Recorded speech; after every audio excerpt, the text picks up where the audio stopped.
جہاں ہم پہنچے ہوئے ہیں اس کی آیت نمبر 26 اور 27، یہ صفحہ 6 اور 7 ہے۔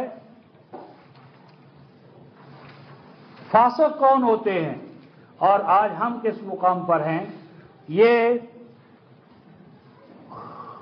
صفحہ 7 پہ جو سطر ہے رفقائے محترم پہلی، وہ پیچھے سے یوں چلی آتی ہے، یضل بہ کثیرا ویہدی بہ کثیرا۔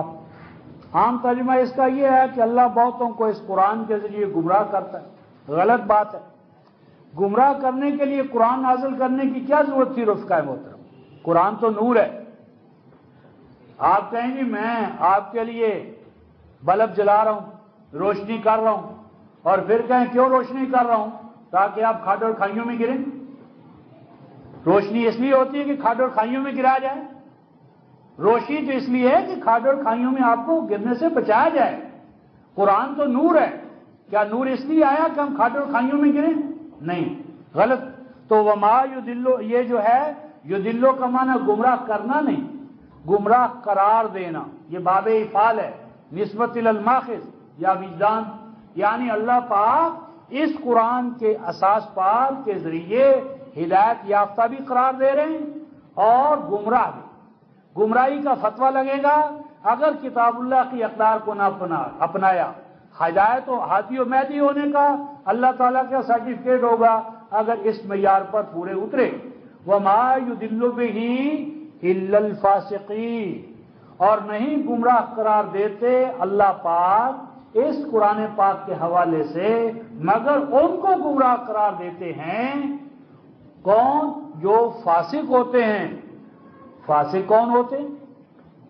ہر فرقے نے فاسق کی اپنی تعریف کی ہے کہ اس پر مخالف پر فٹ آ جائے۔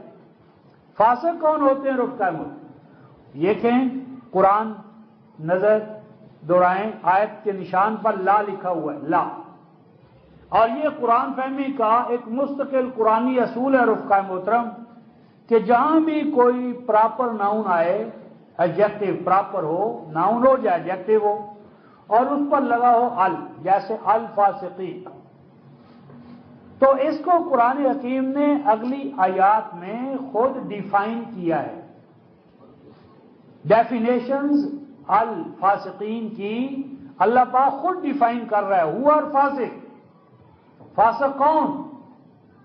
کوئی ایسا نہیں ہوا، کبھی ایسا نہیں ہوا رفقائے محترم کہ آئین ساز ادارہ آئین تو بنائے لیکن آئین میں جو تشریح طلب شکے ہیں ان کو جرسٹوں پر چھوڑ دے، وکلاء پر چھوڑ دے، ججوں پر چھوڑ دے کہ تم اجماع کر لینا۔ تو ایسا آئین ساز ادارہ جو آئین کی بنیادی شکوں کی تعریفات وکلاء، ججز اور ان پر چھوڑ دے، وہ فساد فی الحال کا باعث بنے گا، وہ فساد ہی فساد پیدا کرے گا۔ لہذا کانسٹیٹیوشن بنانے والے کا یہ لازمہ ہے کہ جب وہ آئین بنائے، بنیادی شکیں طے کرے تو ڈیفائن خود کرے۔ اللہ پاک نے اپنے اس بنیادی آئین کی بنیادی شکوں کو خود ڈیفائن کیا۔ کون ہے فاسق؟ الفاسقین۔ فاسق کون ہے؟ نمبر 1، الذین ینقضون عہد اللہ من بعد میثاقہ، یہ ہے فاسق۔ فاسقوں کی پہلی پہچان کیا ہے؟ وہ توڑتے ہیں، نقض، پارا پارا کر دیتے ہیں، توڑ دیتے ہیں۔ کیا توڑتے ہیں؟ اللہ کے ساتھ کیے گئے عہد و پیمان کو۔ کب؟ من بعد میثاقہ، جب انہوں نے اس عہد و پیمان کو پختہ کر لیا۔ ابھی ہم نے سورہ مائدہ کی آیت نمبر 7 میں عہد پڑھا تھا، سمعنا واطعنا، پردے ڈالیں۔ ایک اور عہد و پیمان سورہ توبہ آیت نمبر 111، ان اللہ اشتری من المؤمنین انفسهم واموالهم بان لهم الجنہ، اللہ کے ساتھ محمد عہد کرتا ہے، اللہ جان اور مال میں دیتا ہوں، جان و مال سے دستبردار ہوتا ہوں تاکہ میں جنت پاؤں۔ جنت لینے کے لیے جان و مال سے کیا ہونا؟ دستبردار ہونا، اور آپ جنت کے بھی اپنے آپ کو مالک سمجھیں اور جان مال بھی اپنی ملکیت رکھیں، یہ بدعہدی ہے۔ اور صلاۃ میں اللہ اکبر کہہ کر ہم ہاتھ اٹھاتے ہیں، ہر تکبیر پر ہم ہاتھ کیوں اٹھاتے ہیں؟ خاص طور تکبیر تحریمہ، ہاتھ اٹھانا کنایا ہے رفقائے محترم کسی چیز کی ملکیت سے دستبردار ہو جانا۔ ہم صلاۃ میں اللہ اکبر کہہ کر ہاتھ اٹھا لیتے ہیں، کیا مانا؟ ہم اپنی بلانگنگ سے، ملکیت سے، اختیار و ارادے سے دستبردار ہو گئے، اللہ کے اختیار کے سامنے ہاتھ باندھ لیے۔ اب ہاتھ کھلیں گے تو اللہ اکبر پر، بند ہوں گے تو اللہ اکبر پر۔ تو یہ ریہرسل تھی بار بار کہ اے ایمان والو، تم جان و مال کے مالک نہیں رہے، اب تمہاری حیثیت کیشیئر کی ہے، جیسے مالک کہے گا تم انفاق کرتے رہو گے۔ تو جان اور مال دے کر جنت پانے کا ہے، کلام الہی کو غالب کرنے کا ہے، شہادت دینے کا ہے، اتباع اور اطاعت کا ہے، یہ سارے عہد کیے، پھر ان کو کیا پامال، ٹکڑے ٹکڑے۔ یہ فاسقوں کی ہوئی پہلی پہچان۔ نمبر 2، وَيَقْطَعُونَ مَا أَمَرَ اللَّهُ بِهِ أَن يُوصَلَ، اور قطع کر دیتے ہیں، ڈسکنیکٹ کر دیتے ہیں، ما ان چیزوں کو، امر اللہ اللہ نے حکم دیا ہے، بہی ان کے بارے میں، ان یوصلا کہ ان کو جوڑ کر رکھا جائے، ان کو جوڑا جوڑا اللہ نے بنایا ہے، بس ان کو جوڑا جوڑا ہی رکھو۔ مثلا جہاں کہیں اقام الصلاۃ ہے، اس کا دوسرا جوڑا کیا ہے؟ آتوا الزکات۔ پس صلاۃ کو زور کا موضوع بنانا اور زکوٰۃ کو نظر انداز کرنا فاسق۔ ایمان پر زور دینا، وَعَمِلُوا الصَّالِحَاتِ نظر انداز کرنا فاسق۔ اسی طرح کتاب پر زور دینا، احکام پر زور دینا، والحکمہ حکمت کو نظر انداز کر دینا، اطاعت میں جوڑ اس کو توڑ دینا، دنیا اور آخرت۔ تو یہ جتنی بھی جوڑ کی چیزیں ہیں رفقائے محترم، ان میں توڑ پیدا کر دینا۔ اور سب سے بڑا جوڑ اللہ تعالیٰ نے اپنی کتاب میں رکھا، وَلَقَدْ وَصَّلْنَا لَهُمُ الْقَوْلَ لَعَلَّهُمْ يَتَذَكَّرُونَ۔ تو کتاب الہی کا ربط توڑ دینا، کتاب و حکمت کا ربط توڑ دینا، صلاۃ و زکوٰۃ کا ربط توڑ دینا، فرد اور جماعت کا ربط توڑ دینا، امت اور امام کا ربط توڑ دینا، دنیا اور آخرت کا ربط توڑ دینا، عمل اور نتائج کا ربط توڑ دینا، یہ تمام جو بے ربطیاں ہیں یہ فسق کے مظاہر ہیں، فسق کی علامات۔ نمبر 3، وَيُفْسِدُونَ فِي الْأَرْضِ زمین میں فاسق وہ ہیں جو فساد پیدا کرتے، اور فساد آج روئے کلام الہی کیا ہے رفقائے محترم؟ سورہ البقرہ کی آیت نمبر 204 205۔ فسق کیا ہے؟ یعنی فساد کیا ہے؟ زمین میں اقتدار پا کر یہلک الحرث والنسل واللہ لا یحب الفساد، پیداوار کو، پیداواری صلاحیتوں کو، پیداواری امکانات کو، پیداواری وسائل کو بڑھانے کی بجائے گھٹانا، وَيُهْلِكَ الْحَرْثَ وَالنَّسْلَ اور نسل انسانی، نیکسٹ جنریشن، کمنگ جنریشن، اس کے مابین گیپ پیدا کر دینا، اسے اپنی اسلامی تہذیب و ثقافت سے دور رکھنا، نسل انسانی کو تباہ کرنا، یہ فساد کا حرث اور نسل کو تباہ کرنا، یہ فساد کا سب سے بڑا سمبل ہے۔ تو اللہ کی ذات و صفات سے بد اعتمادی، اللہ کے قرآن سے بوجھ، ہاں جی، یہ تمام فساد کے مظاہر ہیں۔ تو فاسق ہوئے ہیں رفقائے محترم جو اللہ تعالیٰ نے کے ساتھ کیے گئے عہد و پیمان کو توڑیں، جو چیزیں جوڑ کی حالت میں ان کو توڑ دیں، زمین میں فساد پیدا کریں، اولئک هم الخاسرون۔ تو نتیجہ کیا نکلا؟ حیات دنیا میں بھی ذلت و رسوائی، خسارہ، اور آخرت میں بھی خسارہ۔ تو یہ فرمایا تھا کہ قسد قلوبہم، قساوت قلبی آ گئی، دل ان کے سخت ہو گئے اللہ کے کلام کے حوالے سے۔ تو رفقائے محترم آج یہ سورہ الحدید آیت 16 کے حوالے سے یہ گزارشات آپ کے سامنے رکھ سکا۔ اللہ پاک مجھے اور آپ کو اپنے امام اور اپنے خالق و مالک اللہ کے ساتھ اپنے کلام کے توسط سے جوڑنے کی اور اس کی گواہی دینے کی ہم سب کو توفیق عطا فرمائیں۔ آخر دعوانا ان الحمدللہ رب العالمین۔